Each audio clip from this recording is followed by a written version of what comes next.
start recording. So today we're going to move on to the next little chunk of this course. So the last couple lectures we talked about local geometry, right? It was all about curvature and measuring bendiness and all that good stuff. And indeed, that is one of the main things that we do in differential geometry, right? Is quantify how curved surfaces are, how they interact with the space around them, and then eventually we derive these two notions of curvature, which together kind of locally determine surface geometry, modulo some compatibility condition, right? But of course, shapes are not just Taylor series, but actually you want to step back from them a little bit and look at them on the whole and do measurements in bigger and bigger neighborhoods, right? Eventually we want to like really hold up measuring tapes to our shapes and actually like measure distances between things and among other things. And so now we're going to kind of ask the question of like, what does it mean to be kind of a Taylor and work on a surface with a measuring tape and actually measure distances? And this is going to be our first example of a problem which is not entirely local, right? Like when we talk about distances between 2 points, well, we have 2 points, so we can't like just do all of our calculation in a tangent plane anymore. So we're stepping up our game just a little bit. So as always, this class continues to follow the same structure that it has the last couple weeks, right? So we'll start with some smooth theory, then we'll do some discrete theory, followed by some algorithms. Yeah. In this case, actually, this is one of the problems that is perfectly well posed on a polyhedral surface. So when we talked about curvature, remember that we can't compute smooth Gaussian curvature on a triangle mesh. Like, it just doesn't make sense. The triangle mesh is flat and faceted, so the Gaussian curvature alternates between 0 and undefined. Distances do make sense on a triangle mesh, right? Like, it's perfectly fine to have a connected network of triangles and ask about distances between points. But that said, I challenge you, before we get to this point in our next lecture, or maybe 2 lectures from now, think about what it would take to actually compute the shortest path between 2 points on a triangulated surface, right? Like many of you have encountered, probably in undergrad algorithms class, you've encountered techniques for shortest paths on graphs, right? Like a Dijkstra algorithm. There's a reasonable question, which is how can I extend this thing? And it's not entirely obvious. In fact, it was so not obvious, it took until like the 1980s for people to formulate that algorithm. And it was published in a peer theory journal. It took even longer for people to actually implement it. In particular, the giant headache, just to kind of get you thinking about this problem before we dive into the theory, let's say that I have 2 triangles like that. Obviously, if even just in the board is good enough for now, you don't even need curvature. I ask you for the shortest path between here and here, but now in the triangle mesh, so I'm allowed to cut through the inside of a triangle. Well, now my life got a lot worse, right? So in particular, my shortest path cuts across the interior here and hits through an edge, right? So like Dijkstra on the edges of my graph might be a good approximation. In fact, we'll see that it's not, of geodesic distance, which meaning distance along the triangle mesh. But clearly that algorithm is going to need some adaptation, right? And to make matters worse, it's not just 2 triangles, right? If I added another one over here, now my shortest path cuts across 3. So like Dijkstra's algorithm, where you're kind of remembering your history, is actually quite hard to implement in this domain, right? So before you go Googling for how to do it, I encourage you to think about it a little bit. Like, how would you implement such a problem for shortest path inside a triangulated domain? And you'll see it's not entirely obvious. At least it certainly wasn't to me. And in fact, the algorithm that everybody cites really is very rarely implemented in practice. We're going to implement a bunch of like discrete differential geometry style approximations to it, which do look like Dijkstra algorithm, but the actual algorithm for shortest path is expensive and like really annoying to get right. But anyway, there's your little preview. So for those of you who have no idea what I'm talking about, that's perfectly fine. So let's get started. Basically, our task for the next couple lectures is to talk about a particular object called geodesic distance. This is a term I've already kind of thrown around because I think it's pretty intuitive. But just in case it's not, here's a picture of what this looks like. So we've got a cat here. This cat shows up in a lot of geometry data sets because it's easy. Somehow, for whatever reason, algorithms tend to work on this 3D model. And of course, there are 2 notions of distance that are perfectly reasonable in this setting. In fact, we'll encounter other ones, like diffusion distances, later on in this course. But for now, just 2. One of them is just distance in 3D, right? So if you look at the toes, do cats have toes? This cat has toes, like these little things. If you take the cat's toes and you measure distance extrinsically, like in 3D space, they're quite close together, right? But of course, if I say I want the length of the shortest path with the constraint that the path has to move along the surface. No, they seem pretty far apart, right? My path has to go all the way up to the interior of the cat and back down, right? And so this is the difference between intrinsic and extrinsic geometry. Remember these terms that we've thrown around quite a bit, right? Extrinsic geometry, you're allowed to do calculations that leave the surface. Intrinsic geometry, you're not, right? So the intrinsic notion of distance here is going to be geodesic distance. And what we're going to see is that geodesic distance inherits a lot of properties from like distances we're used to in 3D, but it's also going to have a lot of structure that's quite different from distances. So for example, I mean, the obvious one, if you look on a sphere, you know, like multiple shortest paths meet up at a point on some other side of the sphere, right? We all know this, right? This is, what's the opposite of the equator, like the top and the bottom? The poles, thank you. You know, there are many different shortest paths between the poles of the Earth, whereas there's only one shortest path between 2 points in 3D, right? So the structure is already somehow different. And moreover, like shortest paths can meet, right? They can like go off in different directions and come together. Anybody know the term for the set of points where that happens? It's called the cut locus. But anyway, we'll talk about that later. Okay, so to be a little bit more formal or picky about it, essentially our goal is going to be to compute geodesic distance, which is the length of the shortest path constrained to not leave a manifold, okay? And of course in this advantage, we have this, we have the slight advantage that our manifolds are embedded, so like they're at least sitting in like 3D. Defining everything purely intrinsically without ever having space around your surface is certainly possible and just a small extension of what we're doing here. But we're gonna like willfully and happily use things like projections in space that, if you think about it, really don't make any sense if you're not allowed to leave the surface. But they make our calculations a lot easier, and we're practical-minded folks here.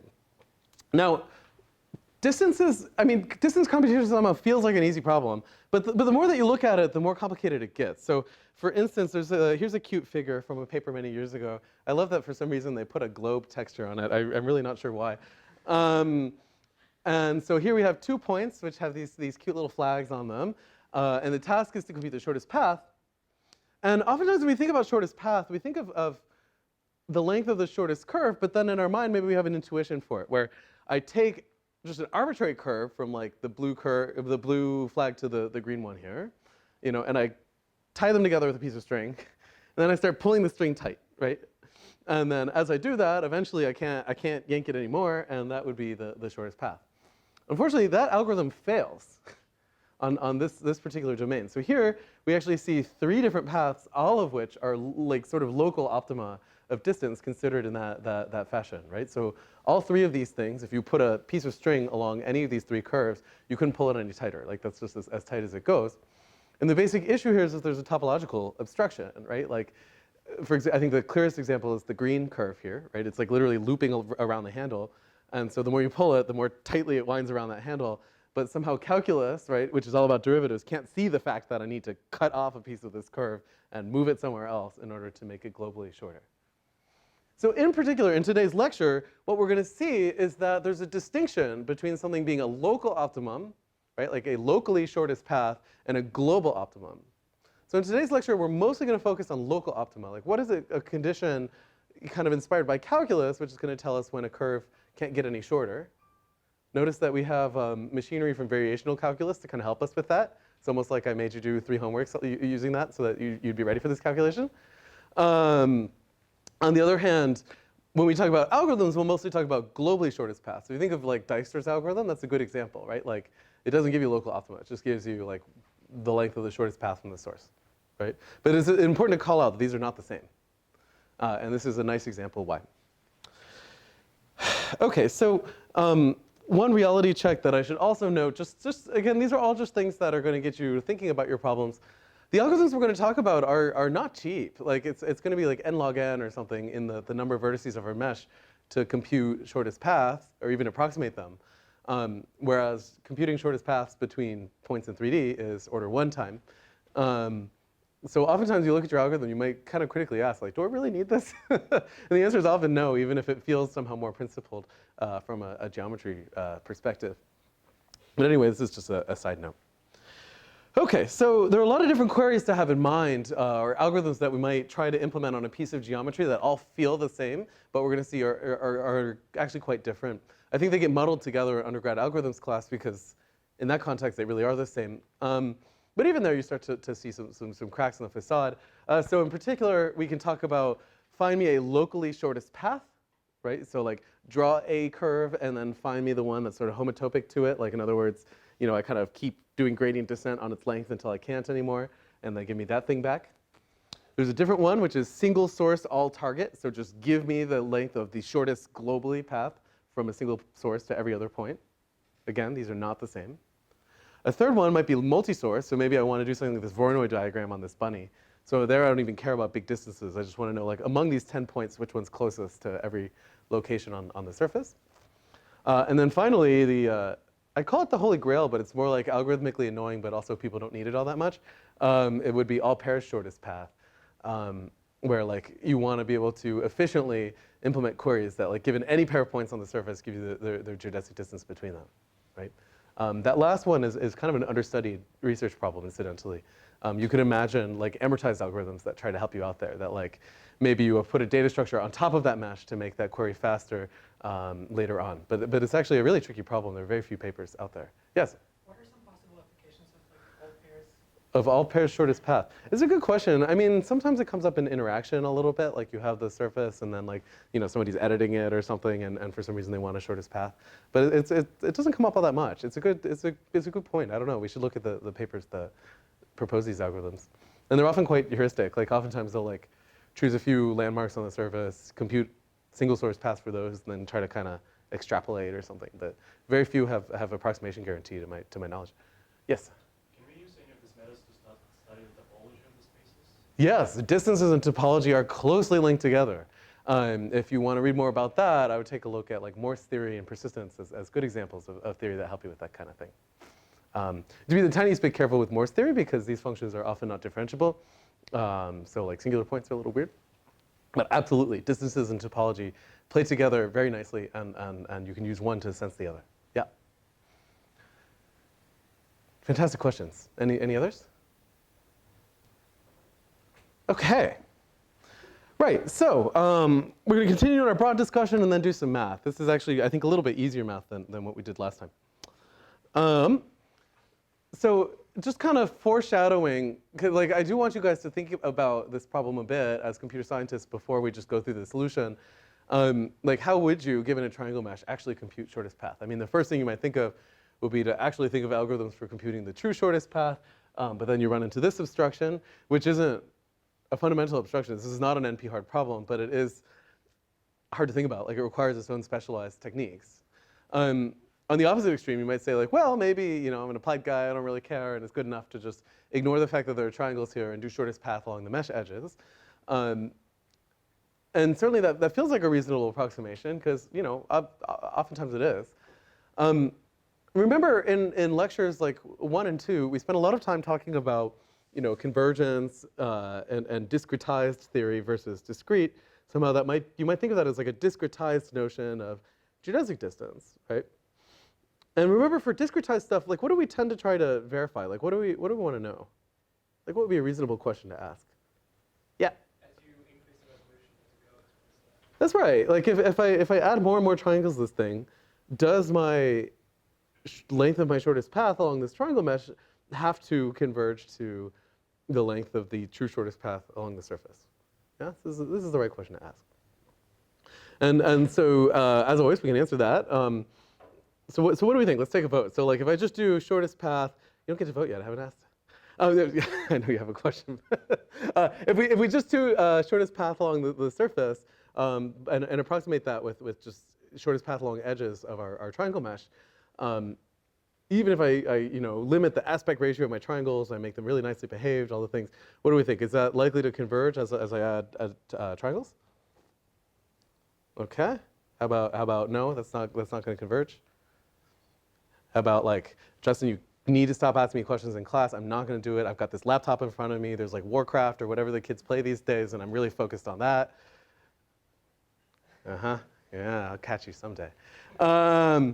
Right. So unfortunately, of course, because I'm answering this question, the answer is no. This is not convergent. Can we think of a counterexample? So first of all, by the way, are those distances overestimates, underestimates? Like, are they biased? If I do it enough, I randomly generate meshes, do I expect on average to get the right distance? What do you think, Archem? It's overestimated. They're overestimates, right? Because it is the shortest path, just restricted to move along this graph, right? So we sort of added constraints to our problem. All right, Anna, you had a question? No, same as parts of this, like the coastline problem. Yeah. There are a lot of related problems, but they're not quite the same. Now, can anybody think of a counterexample, like why these things don't converge? Yeah. If you have triangles, you just have to zigzag with the. That's right. So it's certainly biased, right? Like zigzagging along triangles is the source of why it's an overestimate. Can we construct a case where like I can come up with a convergent sequence of triangle meshes, but the distance doesn't converge? Yeah. I guess if you take this square there, Uh-huh. and you just add triangles with the exact same orientation as these two, Mm-hmm. then you sort of keep the same zigzagging, right? Yeah. So that's a fantastic intuition, and conveniently, I have it on our slides. So here's a triangle mesh. He or she or it looks pretty innocent, but in fact, it is quite pernicious. This mesh. So right. So in particular, let's think about shortest paths along this particular object. So let's look at the corners of this mesh in particular. So from the upper left to the lower right, what is the shortest path? Yeah, diagonal. Yeah. So if this thing has side length of 1 for the whole square, then the length of the shortest path is square root of 2. Thank you. You win the prize. Okay. Now from the lower left to the upper right, what's the length of the shortest path? Huh? I hear mumbling. 2. I hear 4. I hear blah, blah, blah, blah. 2. That's right. Because in a sense, like all the diagonals are annoyingly going the wrong direction. They're not helping me here, right? So it's like the L1 distance. So in particular, here's a picture of what this looks like. It's highlighted in red. I see your hand. Notice that from upper left to lower right, you can compute the actual shortest path. From lower left to upper right, you can't. And in fact, that shortest path is the same length as this path that just cuts along the corners, right? Because somehow I have restricted myself from making diagonal moves. Yes, your question. Yeah, couldn't you fix this by like adding more randomization? That's a fantastic question. This is a very carefully designed mesh, right? You might ask, on average, can such a thing happen? Of course, the first thing you have to answer in that domain is what does it mean to have a probability distribution over triangle meshes, which is actually a really hard question to answer. And the answer is still no. So at the end of, I think, our next lecture, I'll give you guys a pointer to actually it's a machine learning paper, which is interesting, which doesn't give you exactly the result that you're asking, but something close, which is, in machine learning, it's often, like people compute shortest paths a lot. In particular, in semi-supervised learning, a very typical thing to do, you're given a data set and you kind of connect data points to their k-nearest neighbors, and that's like some approximation of the data manifold. And then you use shortest path on that object. You could ask the same question there, right? Like, do your distances converge? And they show no, it doesn't. Like, even under certain random distributions, k-nearest neighbor graph distance, the expected value of that is some weird like fractal thing. It's not shortest path. Anna, did you have a question? There was one up here somewhere, or maybe I'm just internalizing. Okay. Yeah, that's right. So essentially, this is our weird setting, right? We've got square root of 2 one way, 2 the other, and these things don't converge. I can add more and more. I can subdivide this thing more and more and more, and I'll continue to get the same value. Does that make sense? So like somehow this property of cutting through the interior of a triangle is really critical, right? Like this is something that we need. It's not just like a want to have. It's a need to have. Yeah, and that's what to think about. Okay, so in particular, to kind of summarize, our graph-based shortest path is asymmetric, it's anisotropic, and it might not do better under refinement. These are like all things that like people in applications don't like. In particular, notice that like at the very least, you might kind of expect like, well, maybe these distances are an overestimate, but they're like kind of uniformly bad. But that's not the case here, right? And even though like as we pointed out, this is a very special mesh, the reality is that like computer graphics engineers and computer-aided design people use grids all the time, and chances are this is the mesh they'd come up with, right? Like this is not just like a evil test case. This is something you're likely to see in practice. Yeah? If you refined by introducing like these lines across the triangles, Mm-hmm. could you get rid of, could you have a convergence? You know, there are a lot of different ways to ask those kinds of questions, and I think it really depends on the detail. When you say lines across the triangles, you have to define exactly what that is. Like maybe for every pair you subdivide by doing shortest path or something. I don't think that's enough because you could end up with like an entire strip of triangles where you need to cut across all of them, right? Essentially by just repeating this pattern. And you're right, you'll reduce that error, but it'll never go to 0. I suppose there is a subdivision where you literally take every geodesic path and just cut the mesh along every single one of them. And then this algorithm will work. Actually, I don't know if it will because you introduce additional vertices that those things cross. I don't think about it. I don't know. It's a good question. It's not your question, but I like that question. Oh, yes? I was thinking the same thing. Like if you just like check which direction gives you the longest distance or something, and you subdivide along those lines and keep doing that until you. It's not obvious, right? Because those paths also intersect stuff along the way. So you're introducing additional vertices that, like, whose shortest paths might be missing. Like, let me see if I can construct an example. Like, you have 2 triangles, and then you're saying, like, add an edge like that, kind of. So, like, now you introduce this vertex, but then maybe this thing is connected like that, and this path is still missing because you added this vertex, right? Or is there like virtual vertices or something? Maybe. I don't know. Write it down. Try. Yeah. Be an expensive algorithm, but possibly. Yeah. These are fun problems to think about. They're very tangible. Like, these are like very computer science-y things, which is different from what we've done the last few lectures. Okay. Right, so our conclusion so far is graph shortest path, at least without a lot of editing, just doesn't converge to geodesic distance, at least not without a lot of assumptions, and we don't have those yet. In fact, in this class, we're kind of not equipped with the formality to even phrase those assumptions right. And that's nothing about you. Like, I'm not sure I could do it. Okay, but you know, kind of as a byproduct of that, of course, geodesic distance need kind of special consideration and discretization, right? It's not, you can't do the naive thing here. We really do have to understand the theory in order to compute these things well. All right, any questions about our story so far? Yes, we'll start in the front and work our way back. Yeah? Is there an analogy to like light transport? Like if you have 2 vertices and you're trying to find Huh. a path on Yeah, there is. a room full of mirrors. Yeah, this is what's his buckets principle? You know, the guy with the name. Yeah, we could name it after you. That'd be nice, but it wouldn't be giving credit to the colleagues that we had in the early, I believe, 18th century. What's which one? Oh no, I was thinking just like there's that light wants to follow shortest paths. There's what was that? Fermat, is that it? Yeah, there's this awkward slide in the undergrad graphics class that has this like weird photo of, I inherited it from Wojciech and I left it. It was like got a photo of Fredo running on a beach and like, you know, like, which is the right analogy because, you know, you can run maybe faster on sand than water. So if you're like trying to rescue somebody in the water, it might make sense to like, and they're like, you know, displaced along the beach and up. It probably makes sense to run down the beach and then up to this person. And so that is the shortest path when you account for, yeah. So I believe from that perspective, like, you know, light follows shortest paths. Of course, here surfaces are curved. So there's a connection, but I struggle to articulate in detail. Anna's like dying to tell us exactly what it is because she's our rendering expert. So do tell, yeah. Well, if you try to sort of do importance sampling, you're trying to follow the sort of where the light is coming from most intensely, and that's very related to like reinforcement learning, finding shortest paths in reinforcement learning. It's like if you reformulate the integral a bit, and I think you could also do this with reinforcement learning. So I think there's like an actual connection there. So there you have it. Reinforcement learning, importance sampling, and geodesics are it's all tied together. Yeah. By Alex Keller and Cool. Yeah, you're absolutely right. They're like shortest paths, it turns out, come up a lot. Be my high level perspective. All right, so let's go here and then here, I think was the order. Yeah. I just wanted to understand if there's anything more difficult about like curved surfaces, because the point you're making still evokes in like Euclidean space as well. Right? That's true, and there are versions of Euclidean shortest path which are equally annoying. Like if I just take a polygon that's non-convex, if it's convex, the shortest path problem's pretty easy.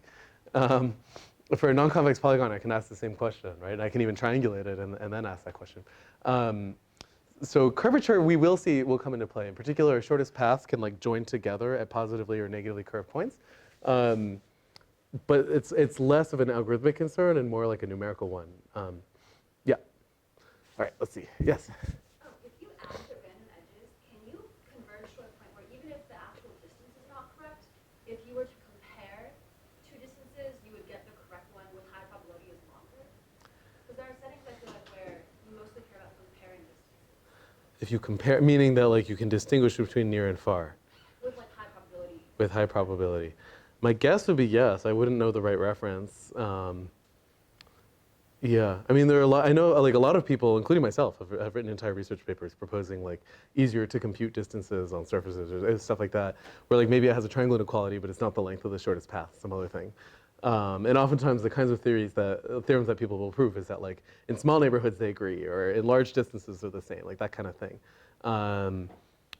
If you added a randomized aspect to it, yeah, it's a good question. I don't know offhand. Yeah, these are all great. I know a lot of people in machine learning ask exactly these questions because you observe a data set, it is sampled from some underlying manifold, so that k-nearest neighbor graph that you get isn't really, you know, like a subgraph of the true data, whatever. It's just like a randomly drawn object. And so you want to ask these kinds of questions, like, are my distances likely to be meaningful, right? I don't know. Yeah, I know there are students in this room that know more about it than I do, so you can have to ask them. I think Kirill is our expert on that kind of stuff. Okay. Right, this is great. You guys are all thinking critically. This is fantastic. Even some people in the back of the room, which makes me very happy. Okay, so to get back to our discussion here, essentially what I've been suggesting is there are many ways to define what it means to be a geodesic curve, and they're related for sure. They're all, you know, linked together, but they're not the same. In particular, we can have the globally shortest path. We can have the locally shortest path, like I draw a piece of string and I can't pull it anymore. And there's actually a third one, which is a little bit subtle, but actually is a definition we use all the time in like high school geometry, which is that it's a locally straightest path, meaning that like I kind of point my toes along the surface and I start walking and I never turn the steering wheel, right? Like this has come up in previous lectures. In fact, we had a term for this, right? Geodesic curvature. And somehow these things all feel linked together. Right? And so that's what we're going to try to elucidate today. I've been writing a grant proposal. Okay, so obviously, the object that we're going to be studying quite a bit is this number here, which is called arc length, which is the length of a curve. This, as you learned in homework 1, is really annoying to work with in calculus because when you differentiate it, you have this like weird norm you're differentiating through, and you end up with denominators, and those are no fun, right? And so like in homework 1, I believe in like literally the very first homework problem you did in this course, you took variational derivative of this object, you got some ugly formula, and then you sent me nasty notes on Piazza. Now we get to show that with a little bit of mathematical sneakiness, we can do this a lot more efficiently, this calculation. Okay, and derive essentially a very similar formula to what you did on the homework, which is going to be our condition for being a locally straightest path. Right? Because remember, that's sort of what variational calculus is going to tell us, right? It says like, I look at a path, and now I want to figure out a condition under which if I perturb that path in some local fashion, the distance gets bigger, right? That was sort of the kind of formulas we've been deriving so far. Does that make sense? So we're going to start with the globally shortest path definition. I think this one's totally unsurprising, right? Of course, the geodesic distance between 2 points is nothing more than just the minimizer over all possible continuous curves that map into the surface that satisfy they start at P and end at Q of this geodesic distance functional. In fact, C1 isn't even really needed. C0 is enough. Actually, no, C1 because for our formula for arc length. I'm sorry. Yeah. So this, I think, we would agree we would all agree is a reasonable definition of geodesic distance. Yeah. Like in some sense, I haven't said anything. Like this is just like we have a way of measuring. We have a measuring tape. This is just saying stick it down there and measure stuff. Okay. But now we're going to kind of do our favorite variational argument to figure out what it means to be locally shortest. Yeah. However, your instructor's lazy. So while you guys had to do all the hard homework, we're not going to take the variational derivative of arc length because it's annoying. And you already did it. It's old news. Instead, we're going to take the first variation of a different thing and show that it's equivalent. And this is actually a standard thing that people do in differential geometry, but it does require some justification. So in particular, we're going to define 2 quantities. Here, gamma is a parametrized curve, specifically. That's actually going to matter here, because like the acceleration of our curve is going to come into play. And we can define 2 quantities, L, which is length. Hopefully we all agree on that one. Now we're going to define a different one. We're going to call it E. E stands for energy. And these equations are almost the same. What's the difference? Yes? There's a constant and the arc length is squared. Yeah, they differ by a factor of 1/2, sort of. And there's a square in the inside of the arc length. So the norm is squared. This value is incidentally not like it does depend on parameterization. It's not invariant to reparameterization. Okay, the first one is, right, because it's like length. That's a geometric quantity. And we're going to prove a cute lemma, which is that L squared is less than or equal to 2b minus a times e, with equality exactly when our curve is parametrized, not necessarily by arc length, but with constant speed. So the speed might be like 7, but at least it's constant, right? So that's our lemma here. Any questions about the statement of the theorem or these two energies before we start doing calculations? Yes?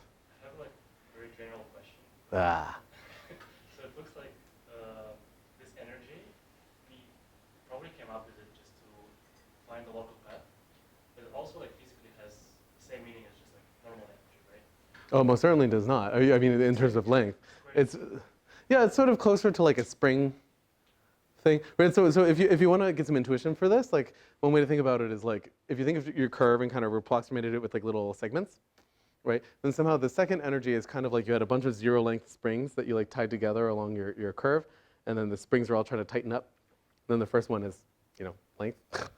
And so somehow essentially the energy of those springs and the length of the curve are linked together, which makes sense, right? Because like somehow springs that yank together want to make the shortest path.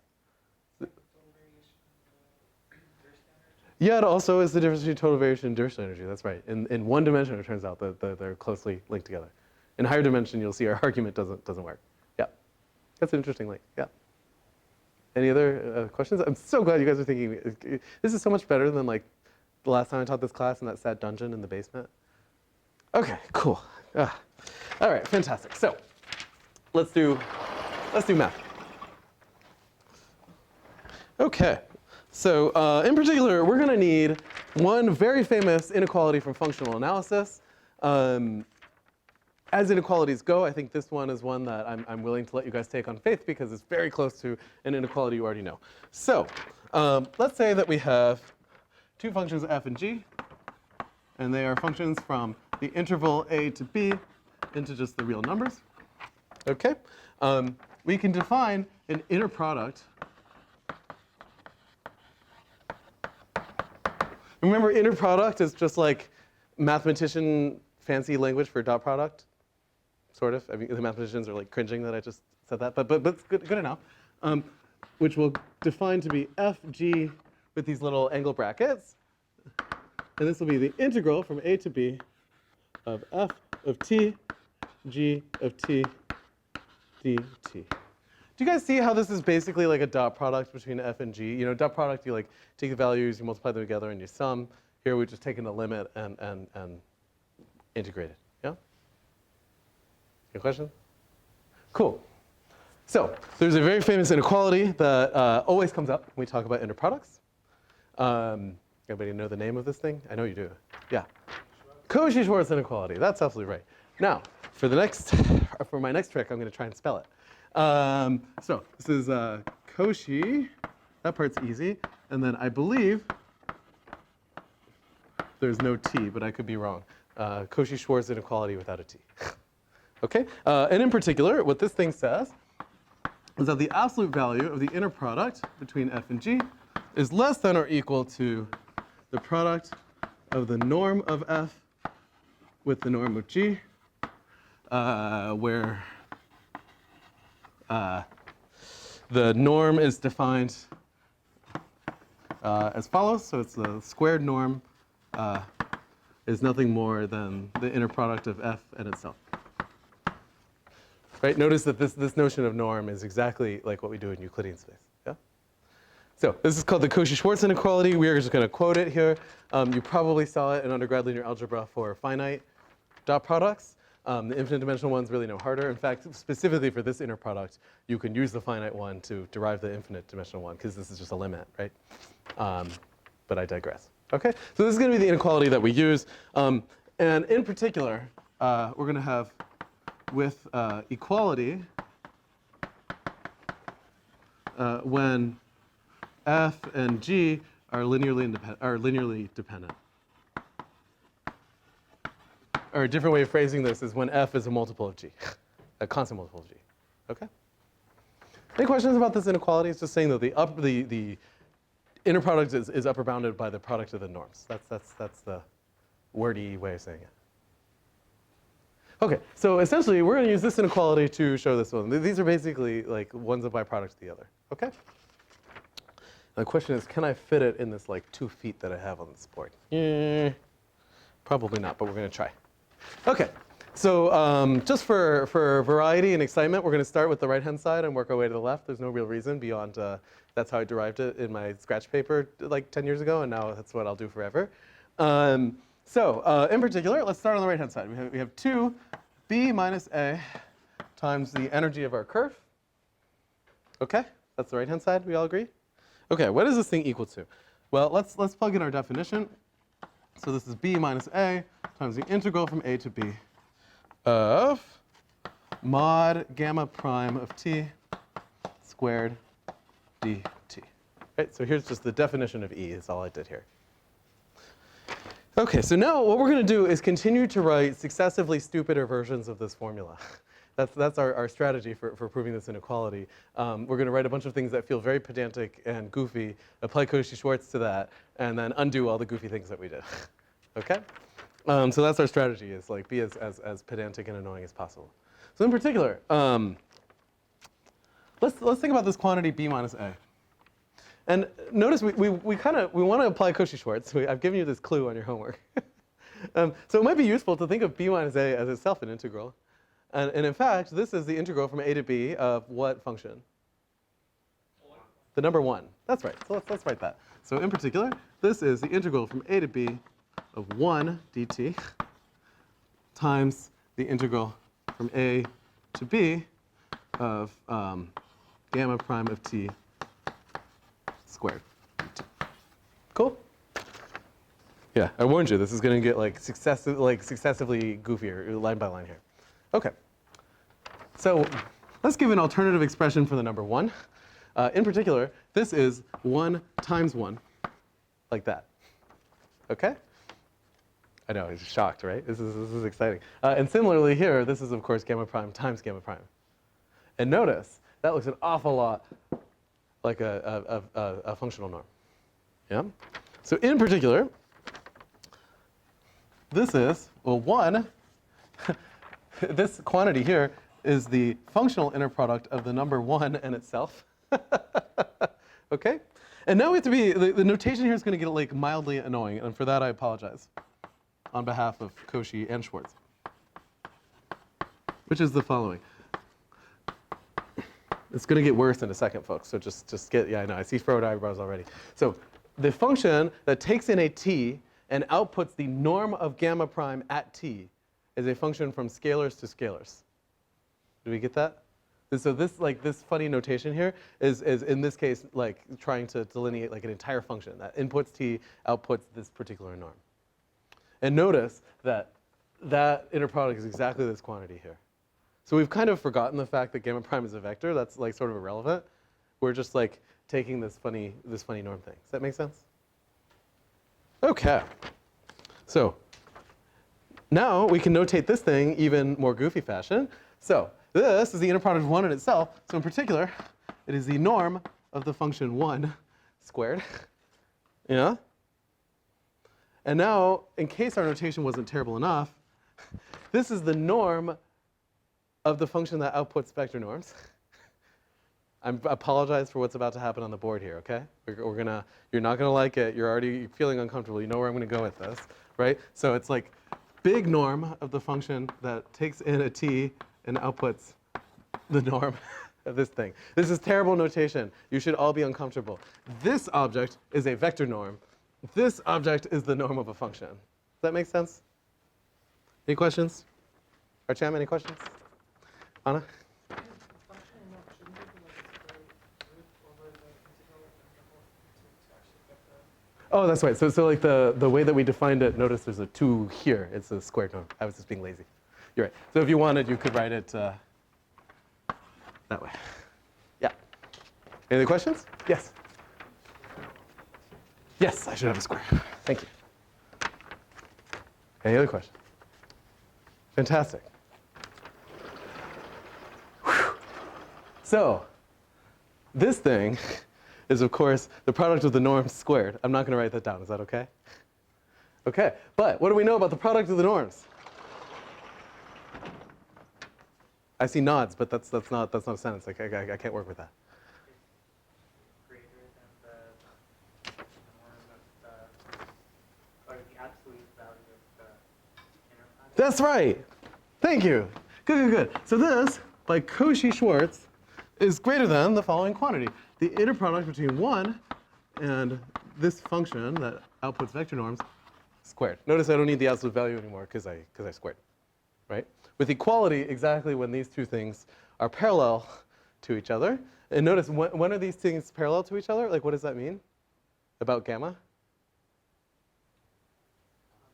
Constant speed parameterization. See, look what's here. We're getting somewhere. We're cooking with gas. Okay, so essentially we just made a bunch of terrible notation just so we could apply Cauchy-Schwarz, and now we're going to undo it all. So in particular, the inner product of 1 and anything, this is just complicated notation for the integral, yeah? So what is this thing? This is just the integral from a to b of mod gamma prime squared, like that. Hopefully I did that right. Anna says no. Anna says, I don't know. Okay, but of course this thing, what is this quantity? Huh? L squared. That's right. It's just the arc length, right? This is the integral. Notice we did all of this work essentially to just get rid of the 2 on top of that norm. Okay? So notice that we just proved our lemma here, right? If you read this backward, we have L squared greater than or equal to 2b minus a times e, with equality exactly when we are parameterized by constant speed. Any questions? So why do we do all that? Essentially, this is just a bunch of work so that we don't have to differentiate a norm not squared. I mean, that's all we're doing here. Because essentially now what we're going to argue is that we can kind of minimize E, and then by virtue of this inequality, we're squashing L to be as small as possible. All right, and so that's some combination of this equality condition and this inequality, right? So in particular, we're missing a small fact, which is that what we're going to show is the minimum of E happens to be parameterized by constant speed, right? Which is, if you think about it, means that necessarily it also minimizes L, because there happens to be equality in that case. Sneaky, huh?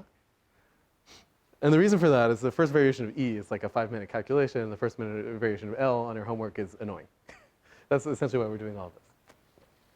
Okay, so essentially we did a bunch of work to derive an energy that's easier to work with. Now we're going to take its first variation. And we're all experts at this because we did it on our homework and we did it in class. This is just another of the same calculation. So there's that. So that's our plan. I need some space here. Is it okay if I erase this bottom board?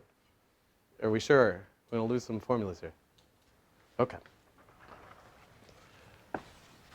So in particular, the formula stated on the screen there feels complicated, but really all it is the first variation of E. It's just taking the derivative of E with respect to geometry of your curve. So remember that we have our kind of usual picture, but now it's complicated a bit because we're working with like 2-dimensional objects instead of 1, right? Like so far when you've done variational calculus, it's just been like kind of 1 dimension at a time. So here's the picture to have in mind because this is a little abstract. Okay, so we're going to have 2 points P and Q, and these are essentially the points between whom we are computing the shortest path. Yep. So here's P. See, you can tell it's P because I wrote it there. And there's Q. And I'm going to have not just one curve gamma, right? Like so that's our usual picture. It's like, yeah, there's gamma. But I'm not going to have a whole family of curves. So I'm going to think of like maybe I kind of like, do something like that. So we're going to have 2 parameters, one of which is like moving along the curve, and the other is which curve I'm working with. Does that make sense? So here's going to be our notation. We're going to have gamma t of s, like that.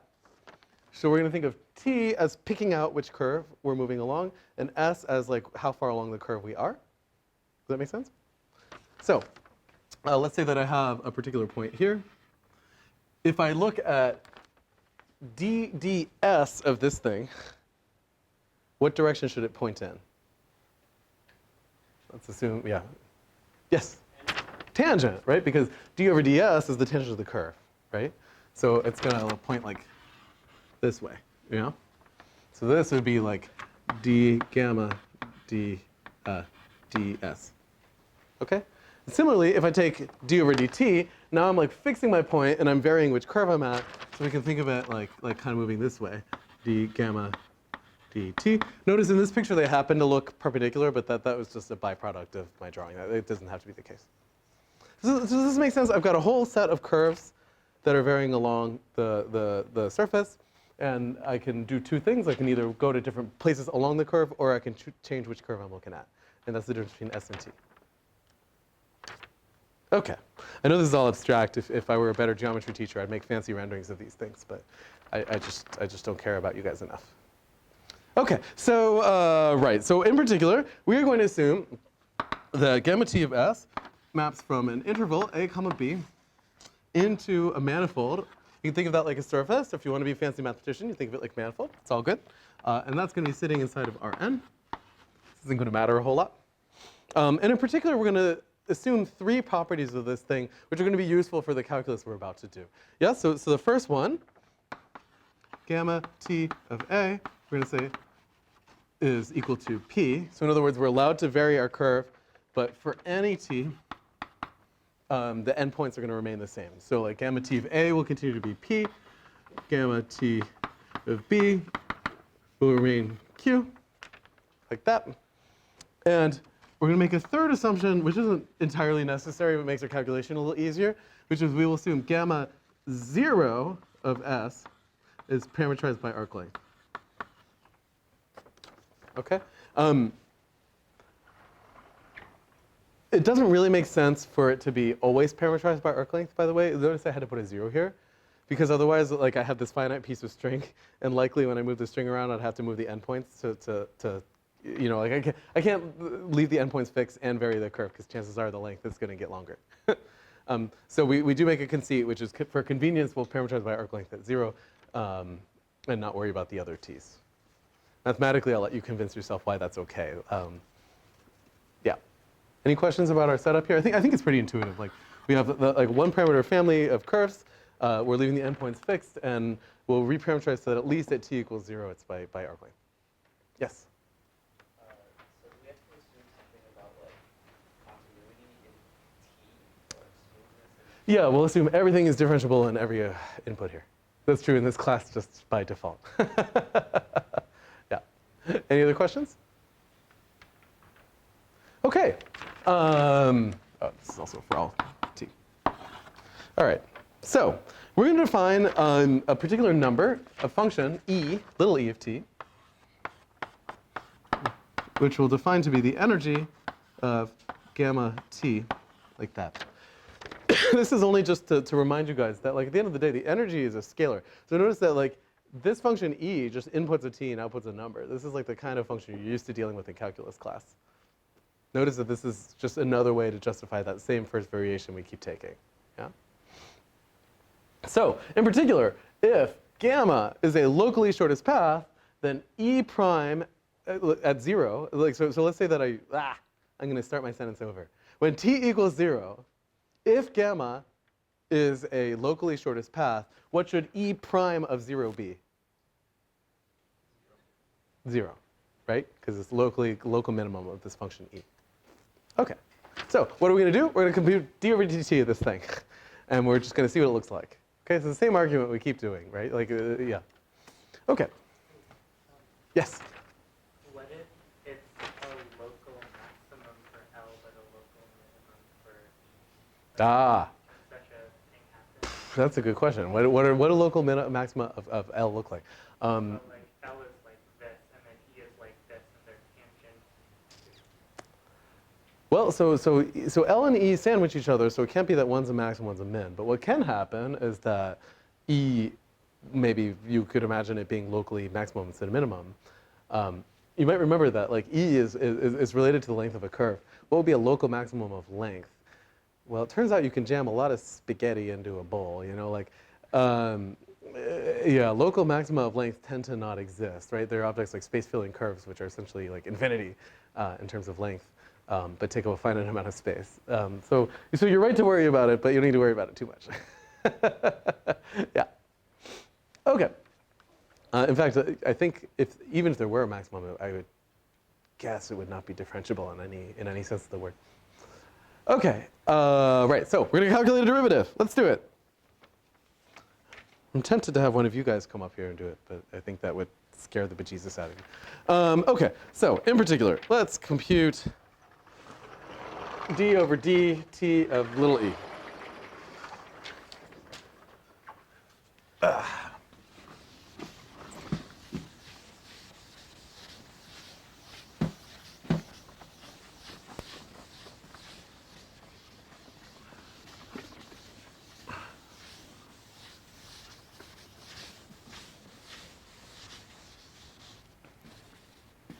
Okay.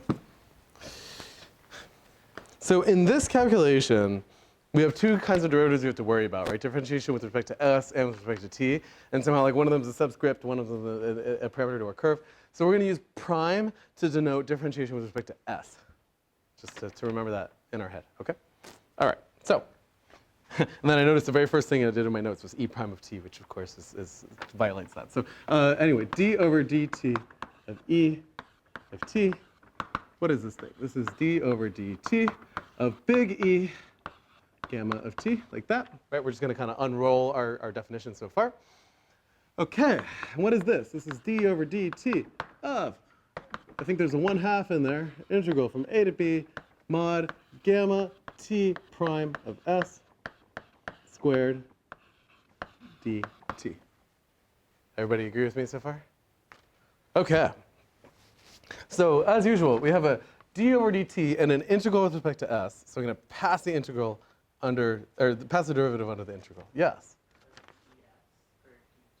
Oh, did I already get it wrong? I did. Sorry, the integral is ds. Yep, thank you. Sorry. I warned you guys this was likely to happen. I'm guessing that was your question too? Yeah. Okay. Any other mistakes? Cool, only one. I'm doing good. All right, so yeah, so now we can move this d over dt inside like that, right? And what do we get? So remember, this is the dot product of gamma prime in itself. So at the end of the day, this is going to be the integral from a to b of gamma t prime of s dot product with d gamma t prime dt of s ds.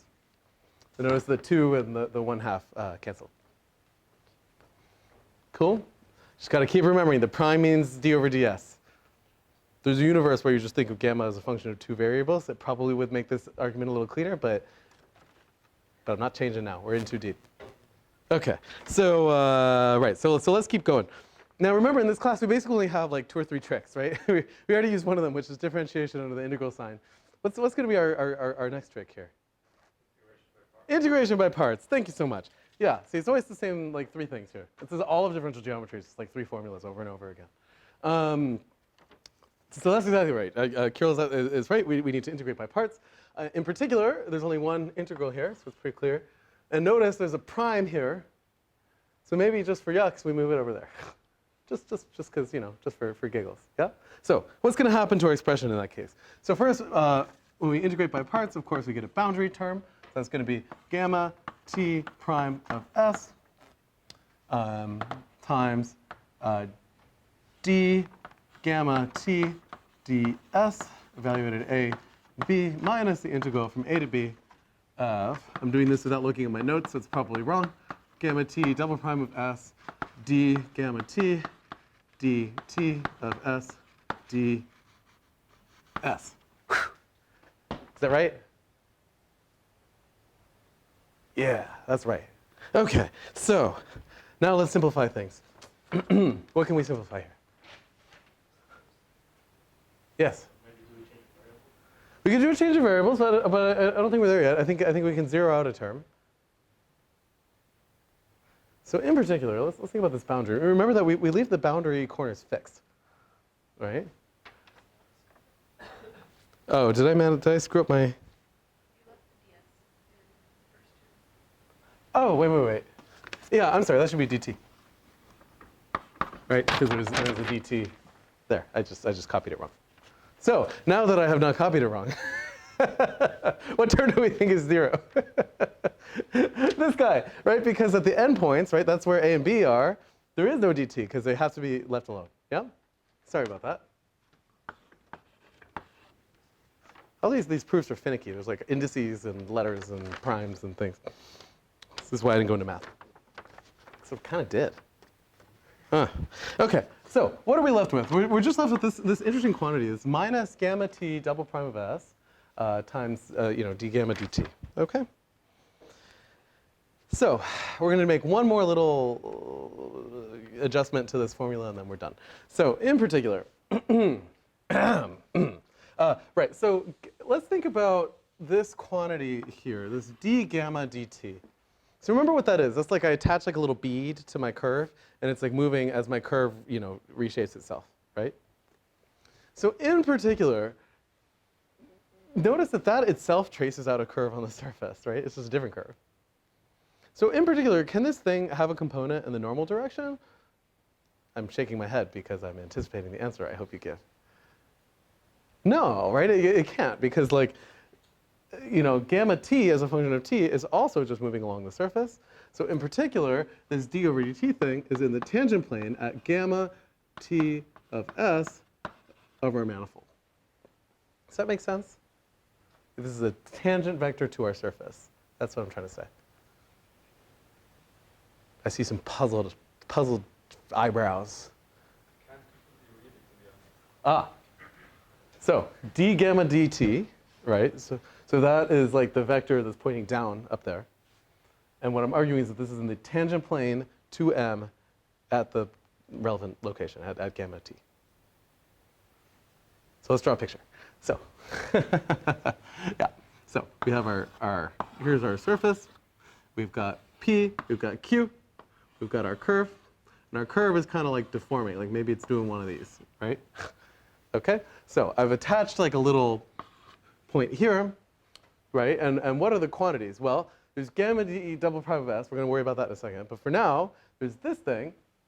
And this is, remember that like kind of in this direction is t, and in this direction is s, kind of broadly, right? And so essentially the d gamma dt, it like points that way, right? That's the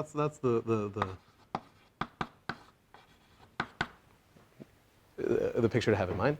So what I'm trying to argue to you is that if I take the tangent plane centered at this location, then in particular, this quantity evaluated at s is in the tangent plane. Does that picture make sense? Cool.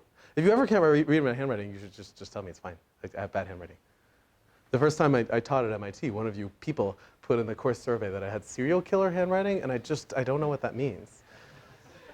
Okay, so right, so yeah, so that's this notation, right? It's saying in the tangent plane at m at gamma t. Okay. So we have two vectors. We have this guy, gamma t double prime. We can't really say much about it. Like a point normal to the surface. We don't know what it is really. Well, we do. There's double prime. That feels an awful lot like lecture 2. Yeah. Or lecture 3, I guess. But there's this thing. At the very least, we can say that this thing is tangent. Yeah. So what we can do is we can take gamma t double prime, and we can write it as the sum of two vectors, right? There's a vector that's in the tangent plane plus everything else, right? Plus a vector in the normal direction. Does that make sense? So like if I've got my tangent plane, what's my picture? I've got the, d gamma t dt. We know that that's in the tangent plane. You can see it is because it's on the board. And then I've got this other thing that I can't say much about, like a point out of this plane completely, which is the d gamma t, gamma t double prime, right? And I'm going to take that vector, I'm going to write it as the sum of like two components. There's like the normal component and the tangent component, right? So when I take the dot product, we know that this is in the tangent plane. So how much does the normal component contribute to the dot product? 0. Only the part in the tangent plane is going to matter. That's right.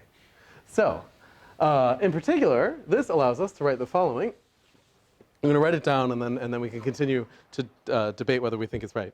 This is the following. That this is, we've got this minus sign here, the integral from a to b of, this is the projection onto the tangent plane at gamma t of s of m. Sorry, we got double subscripts today. It's one of those days. Of gamma t double prime of s times d gamma t dt of s ds. Sorry, there's stuff here. Okay, so the only difference between this formula and this one is that I'm only taking the component of gamma double prime in the tangent plane. This is going to argue that the other component is irrelevant. Does that make sense? Notice this was a very extrinsic calculation we just did. If you were in Riemannian geometry, this would not be kosher. But the Riemannian guy left, so I'm not, you're not calling me out on that anymore. Okay, cool. So I believe, I hope, I didn't actually check. Yep, that is the formula on the board. Okay, so we've justified this thing. And notice that this thing, then the first variation of E is exactly this thing inside of the integral, right? I mean, we've just done the same argument we keep doing. Yeah? So what is this saying? So let's say that my curve is a local optimum of our energy functional E, right? Then no matter how I perturb my curve, remember that's kind of captured in this d gamma dt, right? Because like, what is this thing? You can think of it kind of like, you know, if I've got a curve, remember this is d over dt, so it's like a bunch of arrows saying like how I vary my curve as a function of t, right? It's like a little vector field along the curve. It's saying no matter how I vary my curve, what should this inner product be? Are there any questions? What should this inner product be for basically any choice of this gamma t thing if I'm at a local minimum? Well, it should be 0, right? Because we started this whole thing by computing like d over dt of e, right? So if it's local minimum, it should be 0. So remember the argument we keep making. It's the same one you made on your homework. It's the same one we made about spline curves in lecture 2. Essentially, if this thing is 0 for a bunch of different choices of gamma t's here, right? This is like our variation. Then what we can kind of conclude is that this projection on the inside had better be equal to 0. Does that make sense? Okay, so essentially what we've argued here is that if gamma is a geodesic curve, well, we've almost argued this. We've said what we've argued so far is that if gamma is a local optimum of E, then it satisfies this expression here, right? Which is just that the thing inside of the integral here equals 0. Now, the last thing we have to do is make sure that local minimum of E is also a local minimum of L, right? We haven't actually checked that. We know it's an upper bound. And here's how we can do it. It's kind of a sneaky little argument. I always get it wrong. I know, shocking. Here's the following.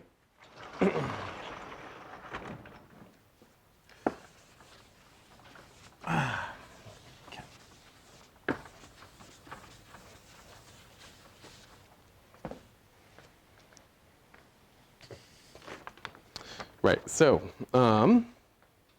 let's say that gamma, pardon me, is a local minimum of E. Then in particular, let's look at this quantity. D over ds of gamma prime of s squared.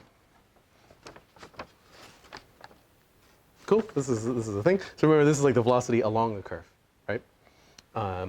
So what is this thing? This is, of course, 2 gamma prime of s, gamma double prime of s, like that. Now, gamma prime of s, this thing is a tangent vector, so by the same argument we just made, right, we can say that this is equal to 2 gamma prime of s times the projection onto the tangent plane, I'm not going to write it out again, of double, right? Essentially the point here is that the normal component doesn't matter if we know that this is a tangent vector, right? That's the argument we keep making. Okay? But what is this quantity if I am a local minimum of E? Well, we just argued it's 0, right? So what does this mean? That means necessarily if I'm a local min of my energy E, then I am parametrized with constant speed, right? That's what I just showed. Well, if I'm parametrized with constant speed, then E and L are equal to one another. And that sort of finishes off our argument here, which is all we need. Okay. Right. So, fantastic. So we've shown our condition. Yeah? But if they don't have to be equal as soon as you get away from that area. That's right. But we're only arguing about local minima. We don't care about what happens away from that. Yeah. So what we've shown is that necessarily if you're a geodesic curve here, and you parameterize by arc length, you take the second derivative of your curve and you project it onto the tangent plane, you get 0. So let's interpret this expression a little bit. there's a term for this number that we mentioned a few lectures ago. Do you guys remember what it is? I also told it to you earlier in today's lecture. Yeah.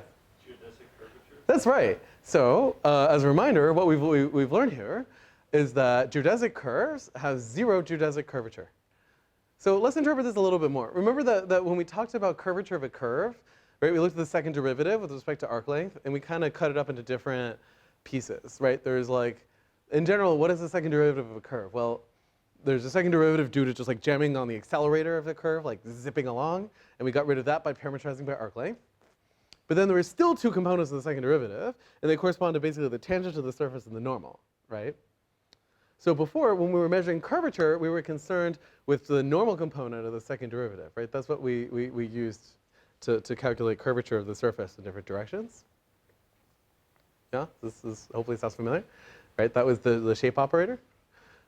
Then there's this other term, which is like, I'm driving along the surface, I can still turn my steering wheel, right? And that is the component of the second derivative in the tangent plane. And both of those are perfectly valid for just an arbitrary curve on a surface. But specifically for a geodesic curve, the geodesic curvature is 0, meaning I can't turn my steering wheel. It's like in a malfunctioning Tesla. You know, you're like you point your steering wheel forward. You're not allowed to move it. The car's taken over. You can jam on the gas, and that's it. And as long as you're doing that, your car's driving forward. That thing locally traces out a geodesic curve. Yeah? This is a very famous ordinary differential equation we've written down. Any questions? Yeah. If you know a surface, there's a hole. Mm-hmm. We kind of like, you don't achieve the minimum of the energy because the hole doesn't allow us. That's absolutely right. Geodesic or not? That's a good question. It depends on your textbook. Yeah. So I think usually when people talk about geodesic curve, they refer to this formula, but it does often get muddled together whether locally shortest and globally shortest are the same. One thing you can show for this condition, we haven't shown it, but we can, is if I have a curve that satisfies this condition, then for a small interval of s values, that curve is necessarily the globally shortest path. So there's like some neighborhood where it's okay, and then you go far enough, and then suddenly it could be that your shortest path snapped to some other place. So in other words, like, I can put on a blindfold, point my toes forward, and start walking, and for a little while, I'll be walking the shortest path. Right, that's essentially what this is saying. Any questions? Any other questions? Yes? Can I get the same formula if, like, in lecture 1, we did the same thing with additive variation? With an additive variation. Like, we perturbed the function directly by adding a function times some magnitude. Oh, that's a good question. So like, why was this formula a little more annoying? Straight to be on the tangent plane, that'd be like a Well, the problem is that you can't have you can't have it both ways. If you have an additive perturbation, necessarily you're likely to leave the surface, right? Because the surface is curved and you're moving in a plane. So that's why we had to be a little bit careful.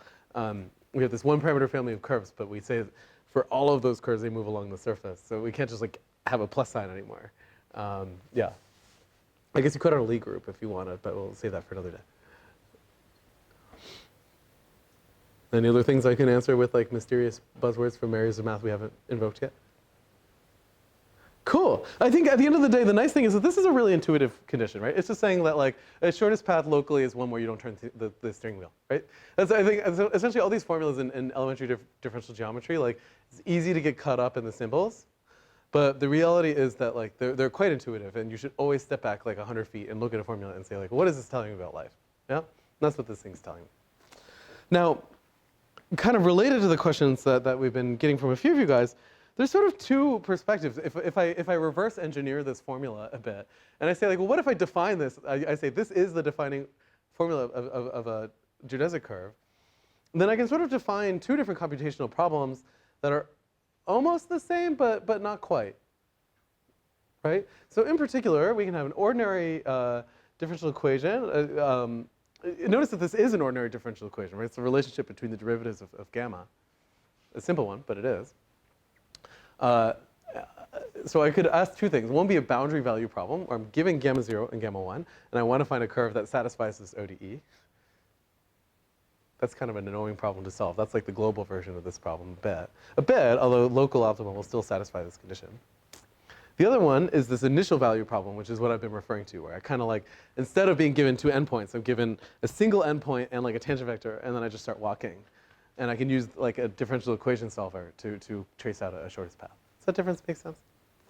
So both of these things are interesting. They're just different perspectives on the same problem. Yes? The second problem, we don't fix the endpoint. We only fix one endpoint. So notice that like essentially there's two different boundary conditions, right? One is like fix two endpoints, so gamma of 0 and gamma of 1. This one, I fix gamma of 0 and gamma prime of 0. So I say find me the shortest path, which is starts here and moves in this direction, and then just start tracing, right? It could end up anywhere, yeah. That's right. And in fact, what we can show is locally, this thing parametrizes the surface for at least a little small patch around the gamma of 0. So this function is called the exponential map. For somewhat historical and somewhat mathematical reasons that don't make sense in this particular context. But in any event, the exponential map, we like to do this in differential geometry, which is take the thing that used to be a subscript and then move it into the inside and vice versa. This is another example of that. So here, the exponential map takes a point P, a vector V, to go back to our question here, and then says if I point my toes in the P direction and I kick off a geodesic curve, so I solve that differential equation for 1 unit of time where my initial velocity is V, where do I end up on the surface, right? So you can think of it as kind of like inputting points on the tangent plane. Does that make sense? So in other words, it's kind of like taking a little patch around P and kind of mapping it to the tangent plane of the surface. And it turns out this is like a really nice parameterization of your surface. In particular, at least at P, all of the derivatives are sort of nice. You get kind of like identity matrix looking things. So like what you can show is the distortion of this map around P is very low. And so here's like a picture of what this looks like. Here you're sitting at one of the poles, and you're kind of looking down on the Earth. So like this is a reasonable representation of angles and distances and areas like right around this point. Although as you get farther away, that starts to fall off. Yeah. So it's a different way of putting it is that it's locally isometric. So like if you look at the derivative right at 0, you'll see that there's no distortion at all. Any questions? One question you might ask is like, do people compute the exponential map in practice? And I think the answer is like, no, we really try to avoid it. We'll see some algorithms in our next lecture of how one might approximate these things, and you'll see they're ugly. And it kind of makes sense that they are, right? Because like, again, we're invoking tangent planes here, and tangent planes on polyhedral objects are just annoying. Yeah. Okay, so, and again, now we can go back to the pictures that we had before. My watch is going crazy. I just want to know what time it is. Oh, and we can see some of the differences between geodesic curves. So here we see all these locally optimal curves, and essentially what happens is as you move along these things for a little while, they're good, and then eventually you go far enough, and it might be that, like, for instance, this red curve obviously is not the shortest path between these 2 points, but like just this segment of it is, right? And that's the kind of thing that can happen. So in fact, given a source point, I can look at all of the points at which shortest paths meet one another, and that is called the cut locus associated with the point. So if you think of like a sphere, the cut locus would just be the like antipodal point, but more generically, it traces out like a nice curve on a surface. Now finally, to conclude today's lecture, we're going to introduce one more formula, which we're not going to justify quite as much, but you can kind of get there from the formulas we've written down so far. And that's something called the iconal equation. This is one that we've encountered before. Sometimes I feel like the last year or two, deep learning people throw around iconal as if it's meaningful. Sorry, what I mean to say is this is a valuable partial differential equation, and it's another perspective on distance functions. Now, so far we've been talking about distances as being computed as shortest paths. But remember, there's this other value that we might consider that's related, which is if I fix a point P on my surface, what is the length of the shortest path from P to every other point, right? That defines a function on my whole domain. And one thing that you can show quite easily is that function satisfies a iconal equation. Actually, some people define geodesic distances starting with this formula. Now, what is this formula saying? I mean, it's almost hard to state it without being a tautology. Like somehow it's saying that distance functions change at a rate of 1 unit per unit of distance. Right? So let me see if I can I'll give you an example. So let's say I have the following function. Let's say I have a point on the plane. We'll call it P naught. And I want the shortest distance from x to P naught. Can anybody give me what that function will be? Don't leave me hanging. What's the length of the distance from x to p naught on the plane? Thank you. Norm x minus p naught, like that. Yeah. So what is the gradient of f? Well, it'll be x minus p naught divided by the norm of x minus p naught. I'll let you check that one at home if you don't believe me. And notice that this is a unit vector, right? So this formula certainly satisfies our Codal equation. And more generically, essentially, a Codal equation is just saying if you take gradient of a distance function, you get something with unit length, which kind of makes sense, that like distance shouldn't change in a non-uniform way. Yes? So you got a square root. Oh, no, I don't. That's, oh, yeah, so sorry. I'm used to writing the same 3 formulas over and over again. Yeah. Okay, so modulo squares and minus signs. I think we managed to get our way through all today's calculations. So that's our whirlwind introduction to the theory of geodesic distance. Essentially, we proved 2 formulas. Well, we proved one and mentioned another. A Conal equation for computing single source shortest path, and this curvature condition for the locally straightest path. And we're going to use both of those in our next lecture to devise algorithms for shortest path on polygonal objects. So with that, don't forget your homework. Don't forget your project proposals. Don't write more than 500 words. And I will see you next time.